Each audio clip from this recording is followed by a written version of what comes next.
My, oh my, welcome into the show, everybody. My name is Mark Farzetta.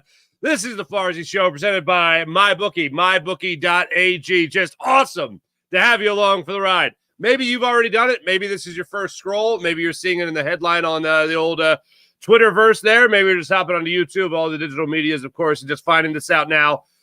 The 76ers, as many of you may have expected late last night, the 76ers have signed Paul George to a 4-year, $212 million max contract. When you went to bed last night, you knew Andre Drummond was joining the Sixers again to be, again, the best backup center Joel Embiid has ever had. He is back with the 76ers. Kelly Oubre comes back to the 76ers. And, of course, Paul George is the headliner in all of this. Playoff Paul P, PG, PG-13, whatever, is with the 76ers. Going into the offseason, you heard time and time again from Daryl Morey about how this team wanted to add a wing. They wanted to add a dynamic player. They have certainly added that dynamic player in Paul George. 34 years old, to be 35 in the playoffs next year. What you're getting from him at this stage in his career, obviously, is an older player. I still believe can be that dynamic scorer. I still believe could be that solid defender. I still believe could be a slasher. Overall, just a scorer that this offense will desperately need. I am excited. I am happy. This is exactly what I wanted to see the Sixers do in the offseason. When you really think about it, look, does it put them over the hump? Let me just cut to the chase here. Where does it put them in the East? I don't think they're better than the Celtics. It's going to be tough for them to be better than the Bucks. Still, it's going to be tough for them to be better than the Pacers. Even it's going to be a dogfight when you get down to it because of the one biggest thing that always has to temper your expectations, and that's the health of Joel Embiid at the end of the season. What this does, though, if Joel Embiid is at a similar point that he was at in this past playoff run, what you will have here is a guy like Andre Drummond be able to come off the bench and give you good minutes, not be a minus 17 in the game like Paul George was, like B-Ball Paul was, unfortunately, in the playoffs last year against the Knicks. You have somebody to help prevent the disaster without Joel Embiid in the lineup, and that's just at the center position. Then, obviously, you bring in a dynamic scorer like Paul George, and he's a guy that, along with Tyrese Maxey, can help carry an offense in the absence of Joel Embiid, not just for missing games for injury or his fatigue doesn't have him at the right level or whatever the case might be, but in the event that he needs to be taken out of a game. You can have other people step up, get those rebounds, get that scoring for you, and that's what you have right now by being able to bring in that solid backup center that you can trust and also the playmaking ability of Paul George. And then the cherry on top of all of this, I mean, don't get me wrong, the greatest thing that happened is Paul George coming here. However, right after that, you look at the two other additions that were made, Andre Drummond and then Kelly Oubre.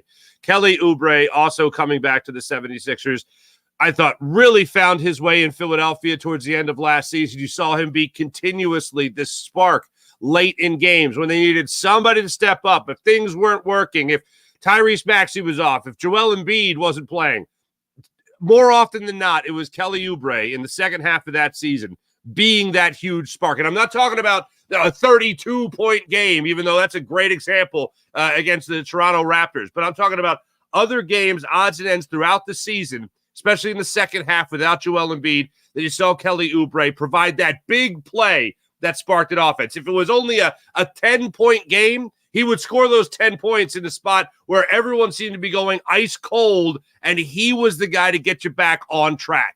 So I'm very excited that he's going to be back with the Sixers as well on a 2-year deal. Drummond, 2-year deal. Oubre, 2-year deal. And, of course, Paul George coming here on a 4-year deal. You woke up to this most likely.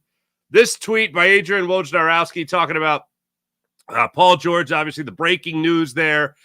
Then he goes into a little bit more depth when he talks about the deal again. Paul George, free agent. Paul George has agreed to a 4-year, $212 million contract extension with the Philadelphia 76ers. Sources tell ESPN.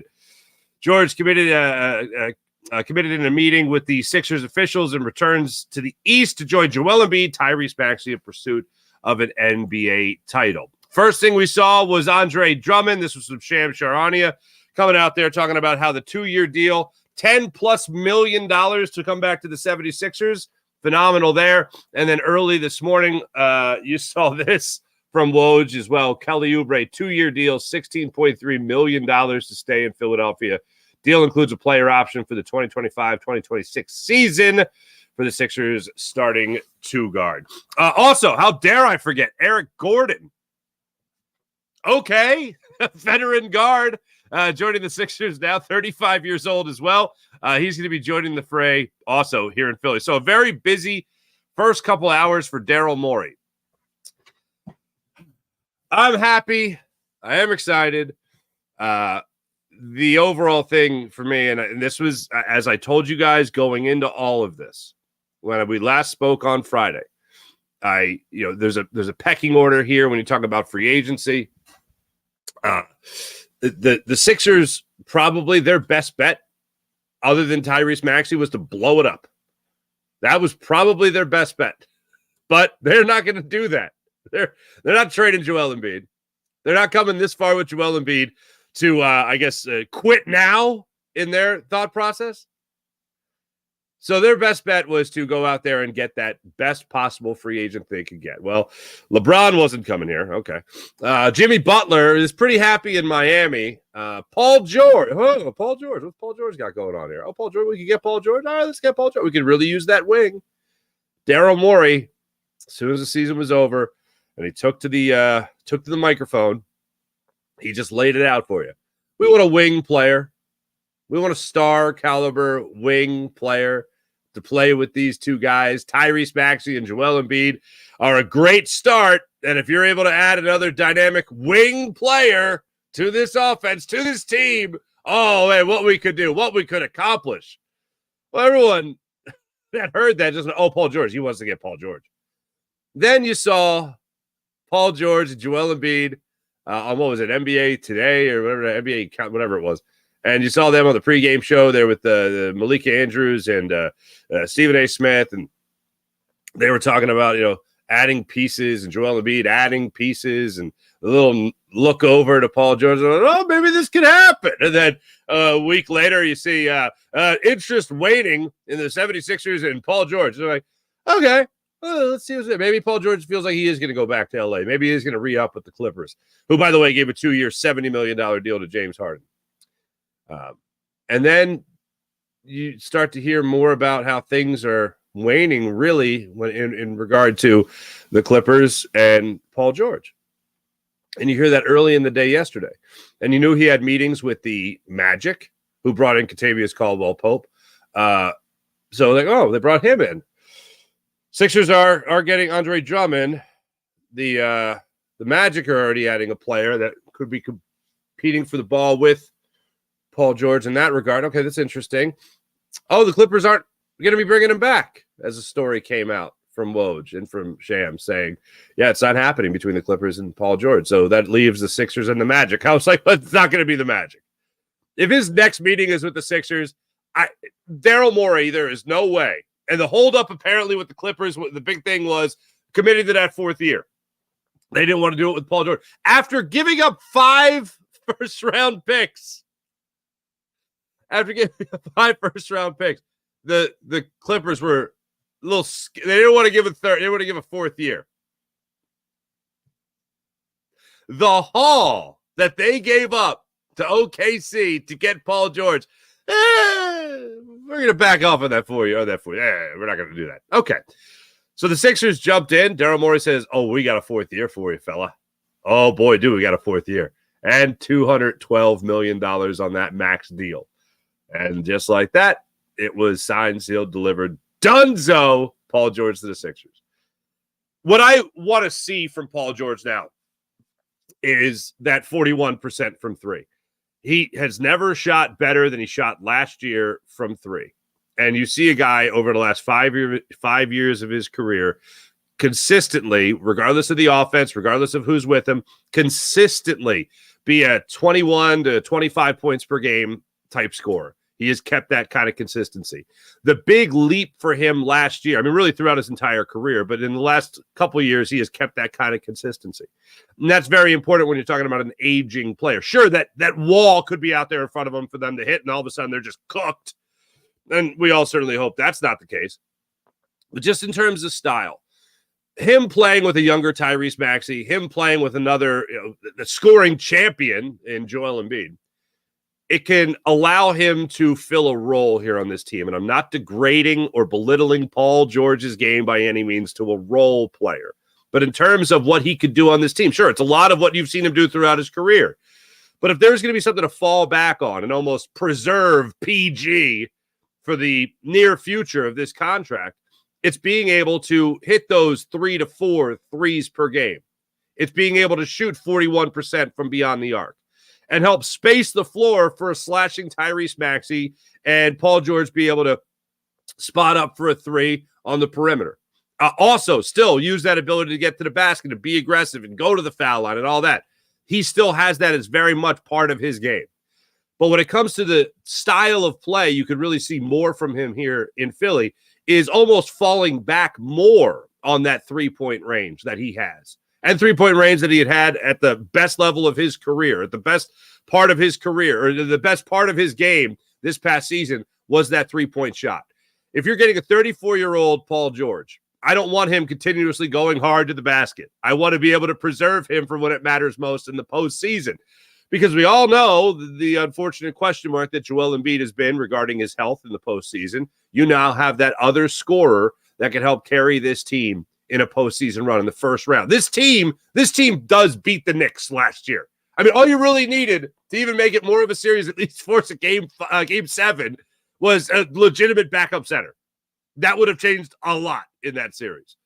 But this particular team does make it out of that first round last year. But the Knicks have gotten better. The Celtics are going to get better. They just by improving, the Celtics get better. The Pacers stay a pretty damn good basketball team. The Cavs are still a team you have to keep an eye on. This Sixers team, I think still is better than the Cavs. But you look at the Celtics, the Bucks, and you look at the Pacers, you look at the Knicks. These are going to be some pretty good basketball teams in this upcoming season. And that's who the Sixers are trying to keep pace with. Joel Embiid stays healthy, which is what this is all based on. The Sixers will go out there and still have themselves a time this season. The Paul George acquisition is obviously one that gets a lot of people excited, but still, it's going to be an extremely competitive Eastern Conference in the upcoming year. And it's going to be that way for a very long time. This helps the Sixers, without question, keep pace. And not that you ever root for injury, but you never know what's going to happen when a season starts. What team's going to lose who, and we've certainly had our share of that here in Philadelphia, but this helps the Sixers keep pace with the rest of the Eastern Conference. Does it make the number one team in the Eastern Conference? Absolutely not. I think we all realize that. I don't think any rational-minded Sixers fan is going to look at this edition of Paul George, Andre Drummond, Kelly Oubre, Jared McCain, and go, oh, yeah, Eric Gordon, and go, oh, well, now they're better than the Celtics. Couldn't be farther from the truth. Does it put the Sixers in that spot to still be very competitive in the Eastern Conference? Absolutely. Does it put them in the finals? They have a lot to prove for me to even buy into that. The realist in me, on a day where I don't want to take away from anybody's excitement, it still has me in the same position. And going into this free agency period, we had talked about the other names out there. Paul George, probably in terms of putting you over the top, was number 3 on that list for me, behind LeBron, which I know wasn't going to happen, behind Jimmy Butler, which I had a pretty good idea was never going to happen. I think we all had a pretty good idea that wasn't going to happen. And then the events that happened just before the weekend of Jimmy Butler saying he's just going to play out his final year in Miami and hope for the best, that kind of lets you know what he was doing. And then Paul George was the next best option on that list. And here we are. Paul George going to be playing for the next 4 years, according to the contract, with the Philadelphia 76ers. This is it's a great move for the Sixers. It's exactly what they needed. But one thing we have learned time and time again from this Sixers team is it all depends on where Joel is at health-wise by the time the postseason starts.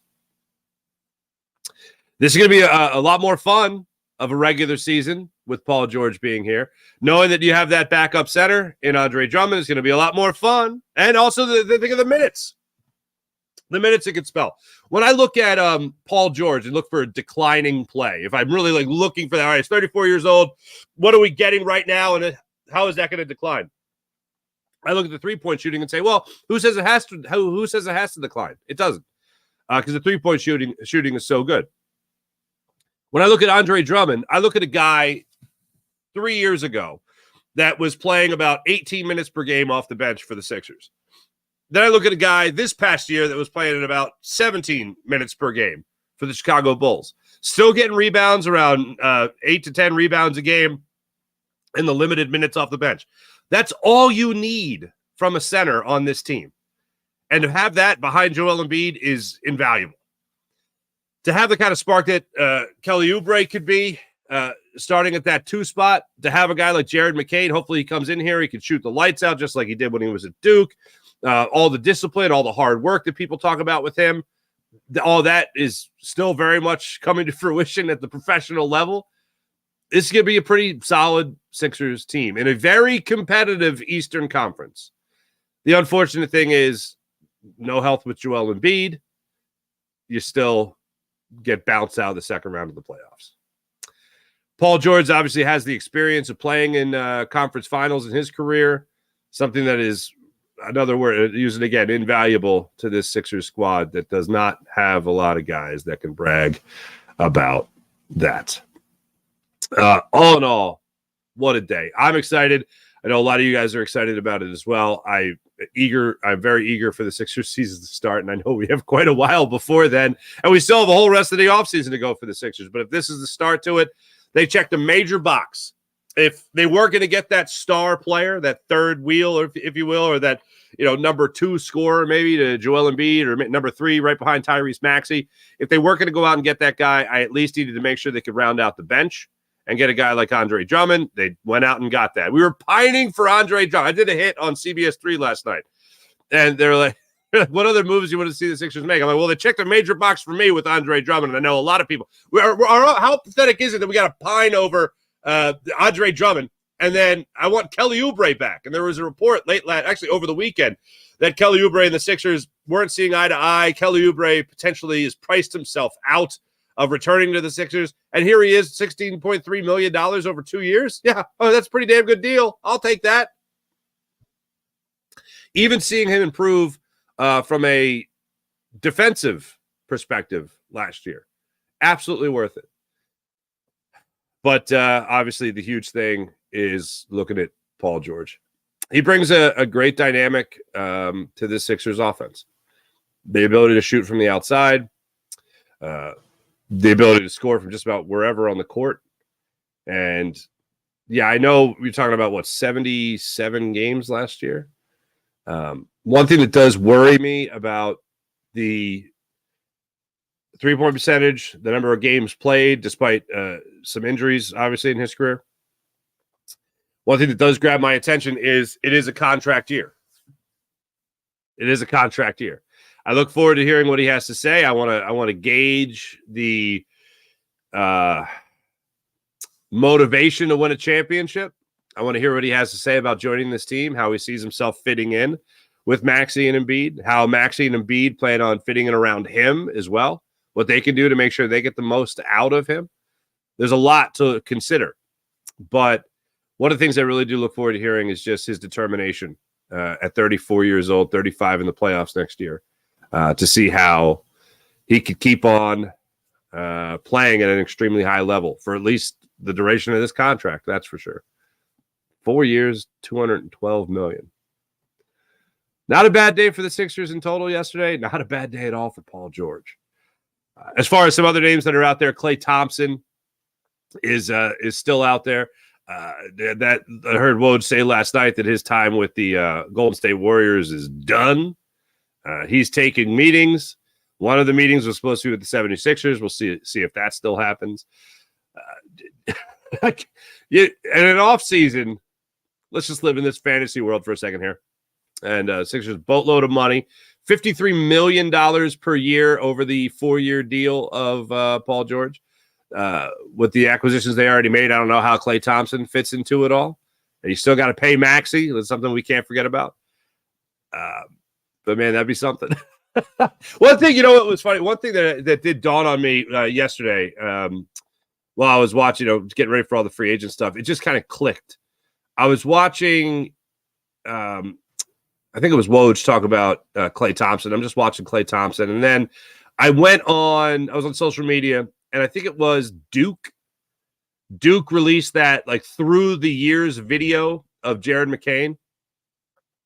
And as Jared McCain gets older, it was really cool. I think the Sixers retweeted it, but because I don't follow Duke, I don't think, on Twitter. And they had, I went from watching Klay Thompson to Jared McCain. And I'm not comparing the talent level. I'm not saying Jared McCain is Klay Thompson. I'm not going down that road. I'm just saying this one thing, visually speaking. Their shot, their form, especially their set shot in particular, because Klay Thompson doesn't really move around a lot. Jared McCain moves around a lot. But just in terms of their set shot, eerily similar. The release, the setup, the footwork, Klay Thompson and Jared McCain, just visually speaking, all right? This isn't some piping hot take of, Jared McCain's Klay Thompson. Not saying that at all.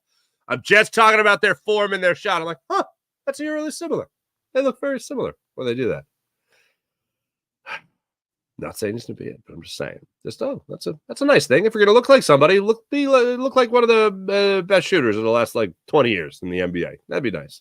One of the best shooters ever, if you really want to get into it. So I thoroughly enjoyed the frenzy that was yesterday. And as soon as I saw that the Clippers, back to Paul George, as soon as I saw that the Clippers ended that meeting, and the one report from Woj was unlikely, very unlikely. And then Sham Charania put out there, he is not returning to the LA Clippers. My thought was like, so now he's a Sixer. And I stayed up late.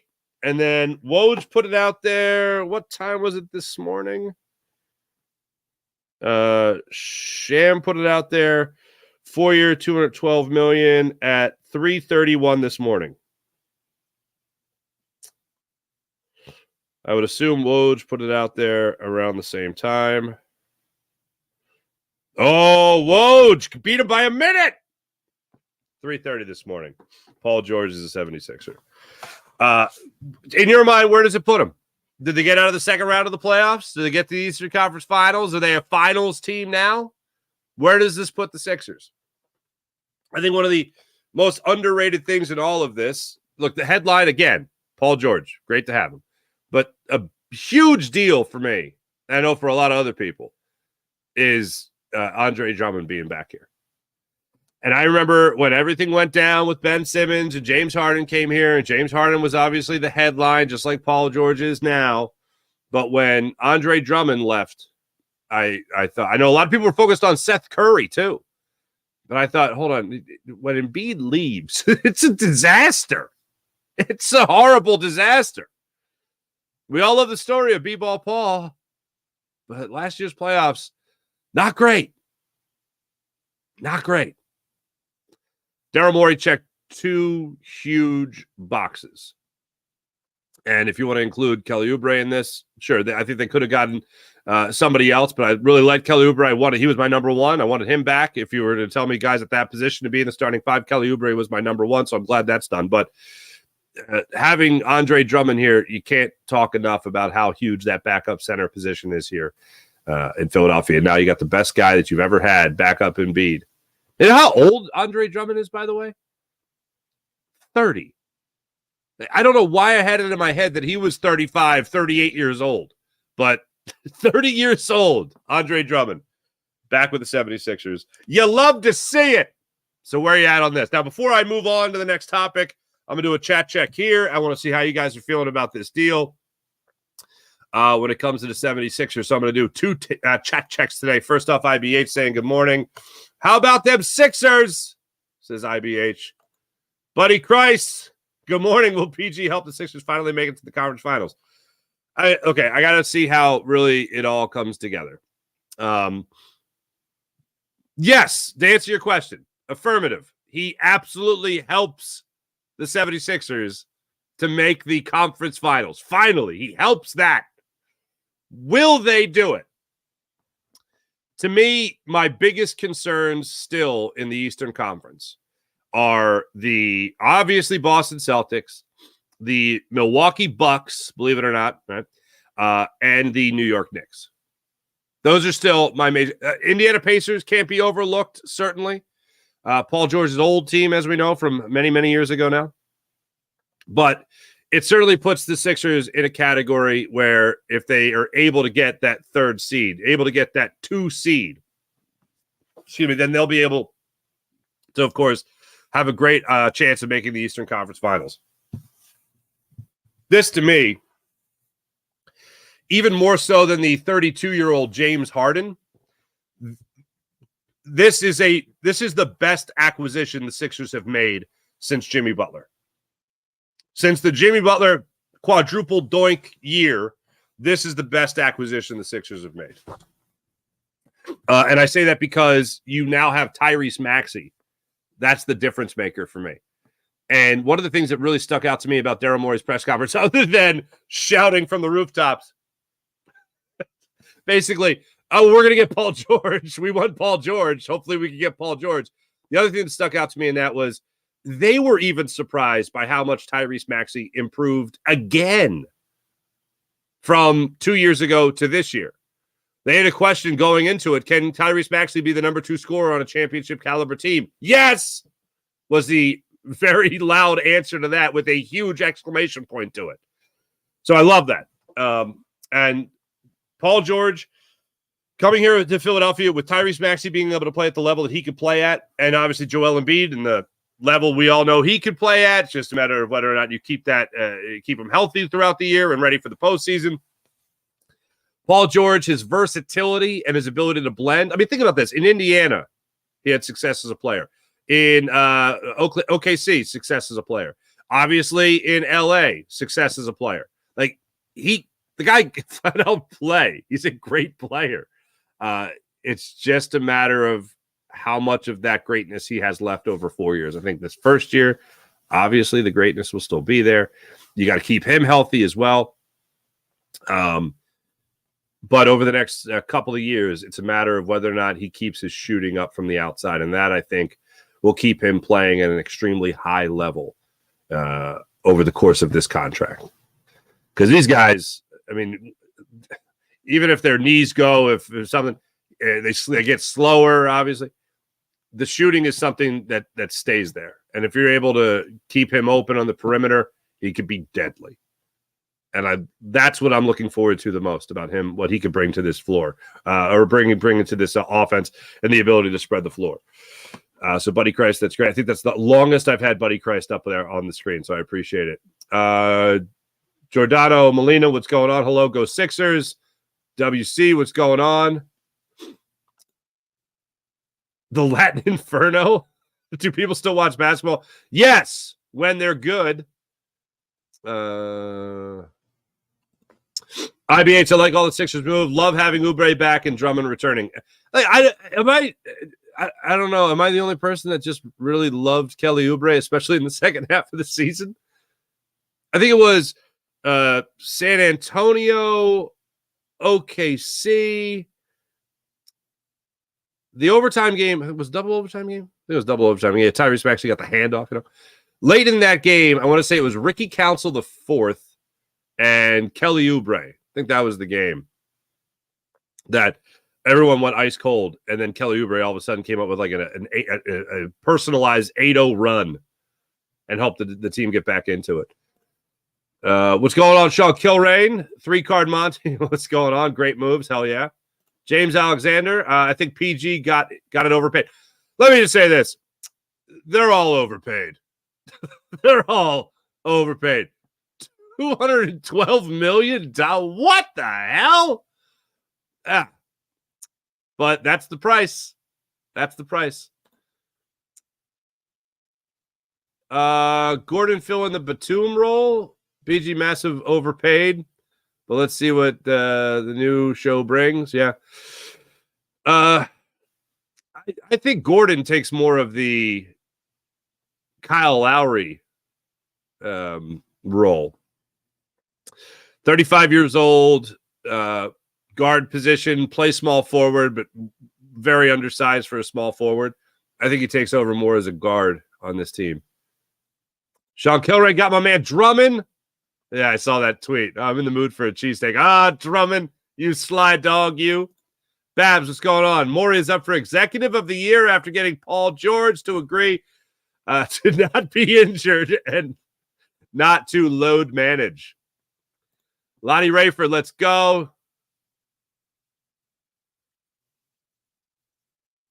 What kind of cap space do we have? I don't know, but I know they're not making these moves unless they can re-sign Tyrese Maxey. That's for sure. Sean Gillespie, playoff piece here, better than nothing. Kane, I'm with you here. I just hope they don't sign Lowry. I wouldn't mind if they sign it. I just don't think they will. I think Eric Gordon will take over that role, more of a guard and certainly more of a veteran leader. So I don't see, like, you're going to have a 35-year-old Eric Gordon and you're going to have a, 38-year-old Kyle Lowry? Holy Stromboli. I don't think so. John Chaseborough, Farzine Society. Good morning. What's going on? I like bringing back Oubre, and I really like Andre Drummond coming. I like that Oubre and Drummond are taking the headlines today. Jeff, what's going on? Such a bounce back offseason by the 76ers. Still some tinkering left. Can they get good enough power forward, point guard, add rotation? Anyone still left on the cheap? On the cheap? There'll be guys left on the cheap. I know, was it Larry Markkinen some people still talking about? I was looking at some Larry Markkinen stuff yesterday, as a matter of fact. I didn't realize that people called him Lowry Bird or Lowry Legend. That's funny to me. I find that amusing. Mike, what's going on? Love the show. Love you back. Mike, what's going on? Or Mick. Mike or Mick? I don't know. Still think they need a defensive guard next to Maxey. Wish they could have got Caruso. Caruso would have been fun. John Cheeseborough, I don't know what to say. There's a third scorer now instead of a useless ghost who used to wear number 12 and does not get the privilege of me using his actual name. There you go. All right, here we go. All right, this is all right.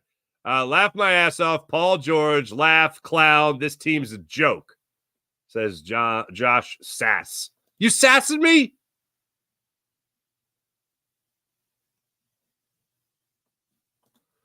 Oh, $200 million. Good choice. Playoff P. Sixers, though, have to wait and see. Gross. The bottom line is, do you think they make the Eastern Conference? The Eastern Conference Finals? That's the question you got to ask yourself as a Sixers fan. Do they make it? And at this very moment, I can't say yes to that. Do they have a much better chance now? Hell yeah, they have a much better chance. Again, this is the best acquisition the Sixers have made since Jimmy Butler. It's better than James Harden. It's a hell of a lot more. It's a hell of a lot better than James Harden. In terms of, now, James Harden was 32 years old, and we obviously have the ability to look back on that and go, that didn't work out. It didn't work out, unfortunately. Despite a 40-point game against the Celtics in Boston without Joel Embiid, it still didn't work out, as we know. But Paul George, with Tyrese Maxey running the offense, this is your best. I'll put it this way. This is your best big three. That's the easiest statement you can make in the Joel Embiid era. Since Jimmy Butler, this is your best big three by far.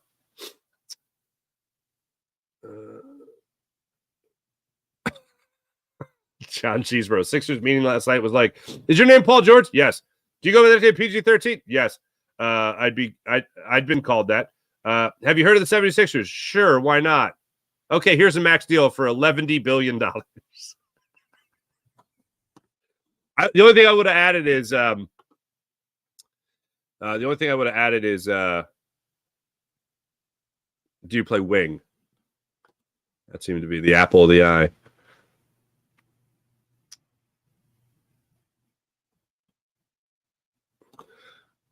Ray Lesser, too bad PG didn't want to come to Philly 3 years ago before the Harden debacle. Let me think of the order of that. Yeah, because he was with the Clippers still then, right? Yeah. Playoff P here with Joel Embiid. Well, yeah, Maxey's maturation obviously wasn't there yet. There we go. Jeremy Hudson. Money down the drain. Kelly earned a new deal. In all honesty, why? What was the alternative? Because the only other alternative to the Sixers signing really anyone of note was blowing it the hell up. That was the only other alternative. It was trading Joel Embiid.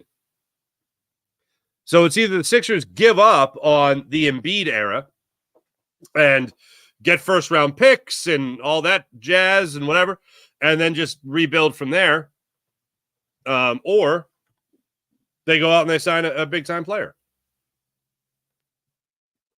And they went out and signed a big-time player because the Sixers weren't going to give up on Embiid just yet. So this is I hate to call it an insurance policy when you get Andre Drummond and Paul George, because you're thinking, oh, well, we're not going to be that good come the playoffs. Even if you are that good come the playoffs, with let's say Joel Embiid's 1,000,000% healthy. All right, let's live in this world for a second where Joel Embiid has played enough games during the regular season to qualify for an MVP, win the MVP, get into the playoffs, and then he starts cooking in the playoffs, and he's healthy. And we don't have concern about injuries with Joel Embiid in the playoffs. Like, oh, will he come back in time to play himself into shape? No, let's get away from that for a second. Let's just think about this. Let's think about Joel Embiid is coming back, and he's healthy as a horse, and everything's great. You still need Paul George. You still need Andre Drummond if you want to have at least a chance to compete in the Eastern Conference. I mean, the thing for me is I look back on the two teams last year with the Knicks and the Sixers. You're at least playing 7 games. You're probably, in all honesty, and I know the Knicks and Jalen Brunson especially was unconscious in that series. Just incredible. But if you have a backup center that just prevents disaster, you might win that series. You probably win that series. Like Andre Drummond would have been a difference maker for the Sixers in that series. Certainly Paul George would have been as well, but I mean, that's what's such a huge gut punch looking back on that series. So yeah, would you rather say, here's the question then, would you rather sign Paul George or would you rather trade Joel Embiid? Do you want to go through another awful process? Because I don't. Kelly earned a new deal. Hell yeah, he did. Joseph F., I would have liked him back as well. Oh, that just happened. DeRozan to the Lakers? I'll have to see that. Nice with it. It depends. Can Embiid stay healthy? That's what it all goes on. Ray, I'd rather have George than Butler. There you go. Sign Seth Curry for the league minimum.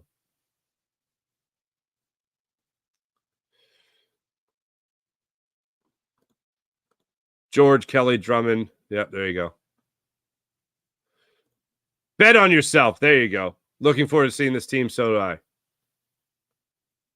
Oh, this is different. Noah Berry. PG is underrated. Okay. $212 million underrated player. All right.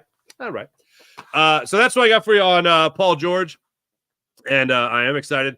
I look forward to seeing it all come together. I look forward to seeing more moves. Hey, Daryl Morey, me, myself, and I, just speaking for myself here, going into this offseason, it was, it doesn't matter if Joel Embiid's not healthy. If Joel Embiid isn't healthy in, March and April, it doesn't matter. If Joel Embiid is going to the postseason hampered, it doesn't matter. This keeps my interest. It was a great first 12 hours of free agency. I love Drummond being back. I love Paul George being here.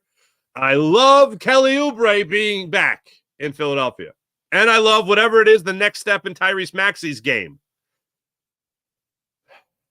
Can we get some magic potion for Joel Embiid? Can we My first step is watch him get through the Olympics healthy. Oh, dear God. And then second is, did I just put that in your head too? Okay. And then second is watching the season get underway.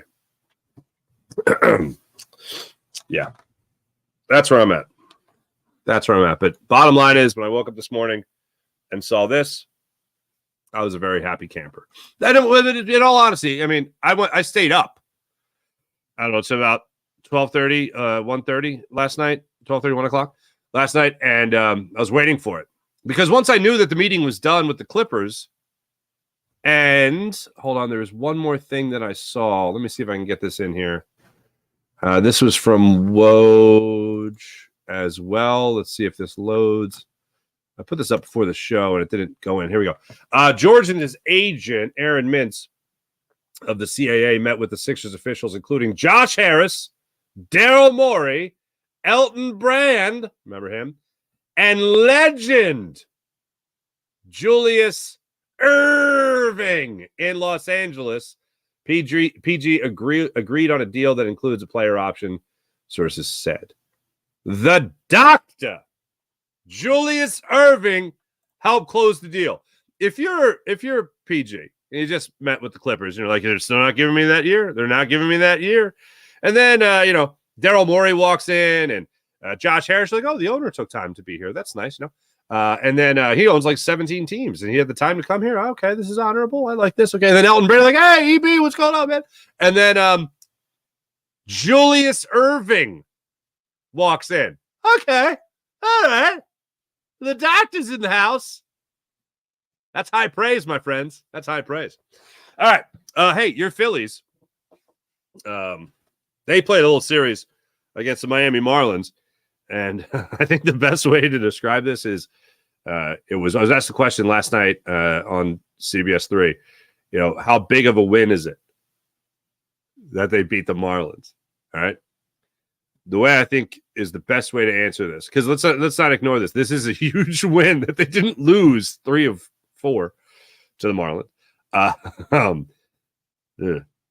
How big is a win? I said it's a huge win, but I hate how huge it is. Like, it shouldn't be a huge win to beat the Marlins. For those who watch the show regularly, you guys know I'm a huge fan of Norm Macdonald. And this type of series reminds me of a Norm Macdonald punchline. Stay with me. Okay, stay with me here. One of my favorite things that Norm Macdonald would do is, like, he would say the obvious punch, like he'd say the punchline would also be the point. And it was like, the Marlins suck. So in this Norm Macdonald joke, like the Marlins suck. And it's like, the Phillies won. They came back. Nick Castellanos 4 hits. Trey Turner, a game-winning hit on his birthday, and we should all be really excited to beat the Marlins. All right. You needed the greatest start in the history of Christopher Sanchez's life to beat the Marlins in the second game of this series.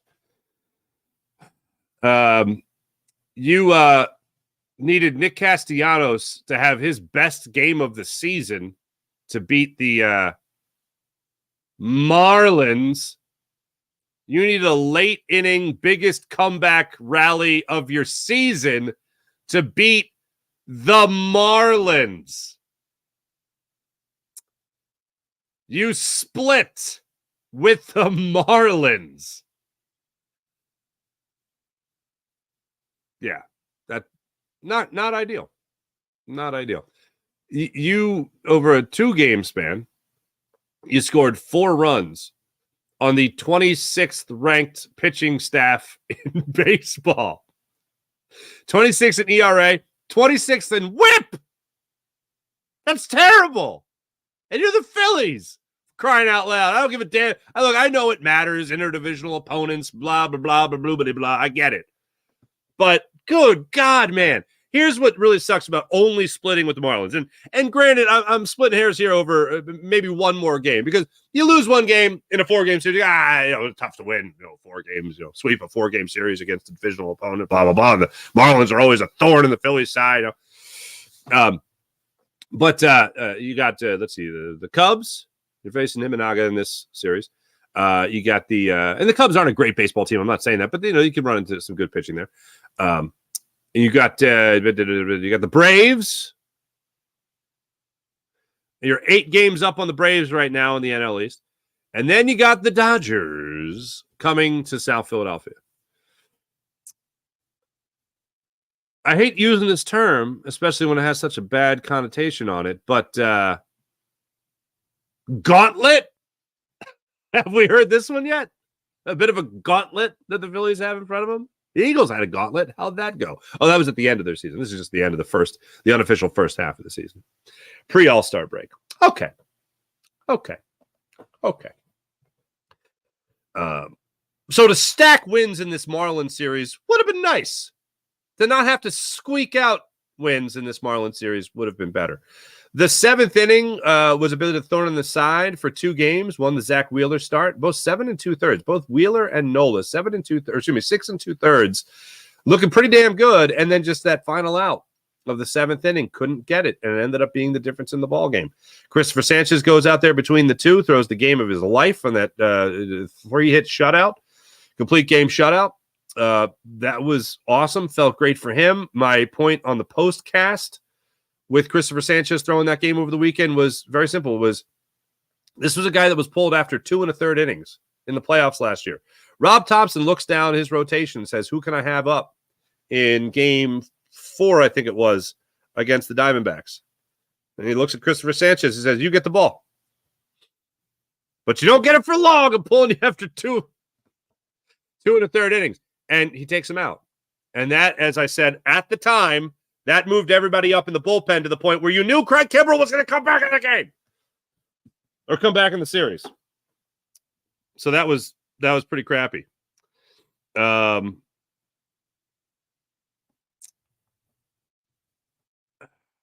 then I see him pitch lights out this year to the point of what has been, to this point, the pinnacle of that complete game shutout, first of his career.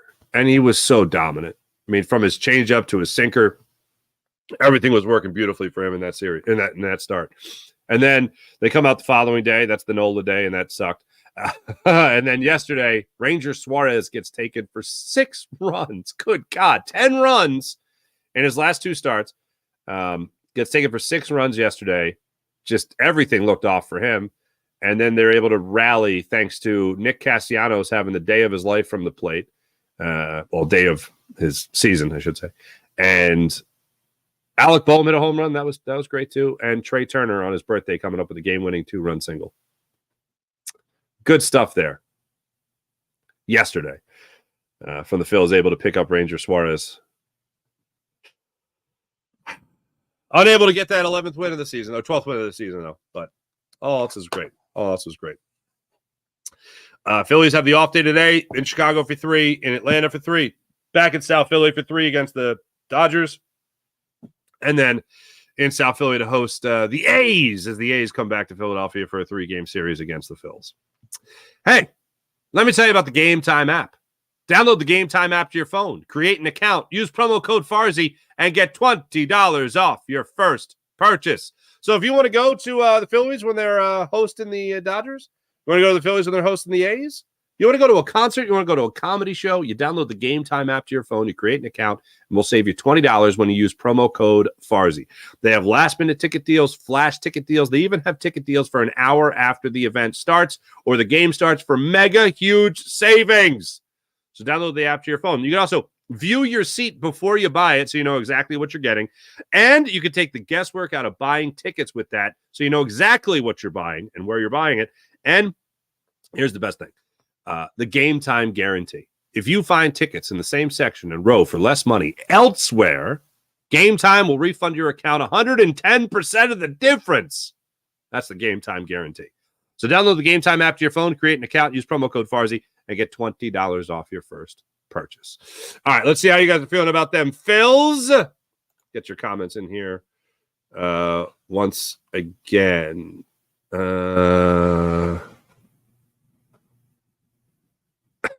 Ray Lester, great show, Mark. Have a good one, bro. Got to go make the donut. Go make them donuts, man. Who are your starting 5 now? Right now, you're starting 5, K? K Jazz? Obviously, Embiid. Maxey, Paul George, Kelly Oubre,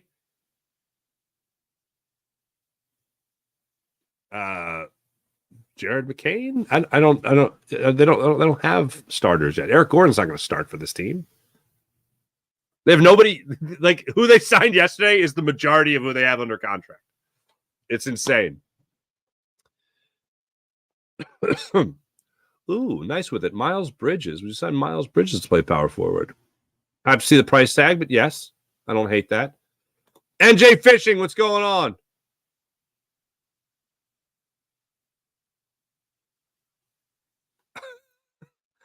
Babs, wow. Anyone who wants to boo Trey Turner in the future, just think about the overrated guy, Tim Anderson.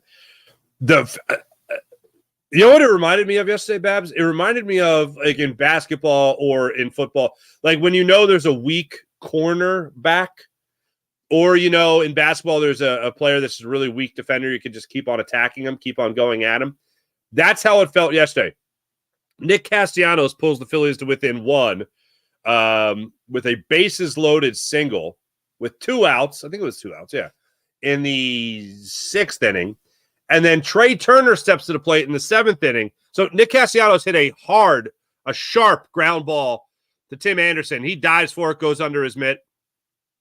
Trey Turner in the very next inning hits a sharp ground ball to Tim Anderson. He dives, goes right under his mitt. It was like they were picking on him. And then Tim Anderson also, let's not forget about this, on the Alec Boehm would-be inning-ending double play, he drops it. And then I think that was Castellanos later in the inning, came up and got the single that made it a one-run ball game. Thanks, Tim Anderson. Great hustle to you, fella. April. Good morning, April. Oh, April, that's right. Oh, April, I'm sorry. April was up from North Carolina. She was back in town. She went to the Phil's game and, of course, saw Nola. That's tough. Ultra Cowboys on Embiid is the band and George is the aid. Giving a max deal to an injury-prone player is so desperate. Yeah, that's where we're at. I accept it. I don't like it, but I accept it. Look, I always root to be wrong when it's a negative thing. I honestly do. I'm like, I hope I'm wrong on this, but the Sixers aren't winning a championship. The Sixers are not going to win a championship with Joel Embiid. It's not happening. Forget about the rest of the league. The rest of the conference is too good. I hope I'm wrong on that, but I don't see it happening. Even with Paul George, I don't see it happening. So if that's the way I feel, then the only real option for the Sixers, other than nope, we got to squeeze every last drop. We got to wring out the rag. That is the process. Maybe one of these drops will hit a seed, and a beautiful tree will sprout from it, a big, strong oak tree that will build many championships upon it.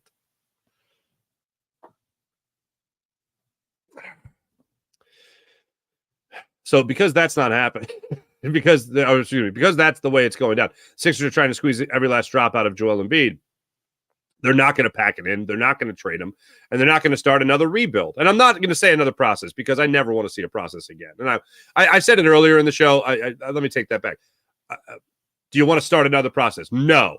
There should never be another process. After the way this process went, do you really want to start another one? You have to be crazy. I understand rebuilding is going to happen, but a process, like I understand tanking is going to happen, but a process, no, not doing it. Hey, yeah, let's get 2 number 1 overall picks that are not going to have long-term futures in Philadelphia. Yeah, that was fun. Just name a few. Gerald Covert, did we get Laurie marketed from the Jazz? No. That would have been awesome, but no. WC, I feel the same way. Overpaid, but that's the price of doing business for Paul George. Kevin D, I do not disagree with that. unless we get marketing, all is for nothing.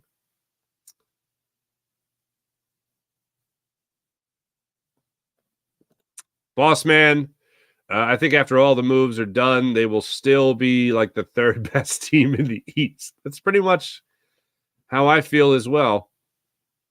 But they at least keep it interesting. Thanks, everybody in the chat. You guys are wonderful as per usual. Let's get to the morning rush brought to you by Sky Motor Cars, SkyMotorCars.com. Phillies do enjoy the off day today, so you got that going for you. Phillies have the off day today. They're back at it tomorrow night, 8:05 start time at Wrigley Field. I do want to tell you a little programming note, of course. July 4th, so Thursday and Friday. Friday I might do a show. Thursday I'm not doing a show on 4th of July. So Friday, barring something huge happening, my plans are no show Thursday, no show Friday. That's the plan right now. Definitely no show Thursday. I'm going to put it as a maybe on Friday. But yeah, the Phillies start that 3-game series, Chicago Cubs tomorrow night. Michael Mercado gets his first big league start for the Phillies after one inning of relief against the Detroit Tigers, a flawless inning, I might add, where he did get his first big league strikeout. So I look forward to seeing him pitch in that game against the Cubs tomorrow night, 8:05 in Chicago at Wrigley. Thanks for watching. Thanks for listening. You guys are the best. Make sure you guys like and subscribe on the Farzy Show YouTube channel. Like and subscribe on the Farzy Show YouTube channel. Also, make sure you guys like and subscribe on the Jacob Media YouTube channel. And finally, make sure you like and subscribe to the Locked On Philly, the all-new Locked On Philadelphia Sports YouTube channel as well, where yours truly brings you your Phillies postcasts after every game. Have some fun on all that. Thanks for watching. Thanks for listening. My name is Mark Farzetta. This is the Farzy Show. Appreciate you guys. Be back with you tomorrow to break down whatever the next move is for the 76ers. Talk to you guys then. See ya. Bye.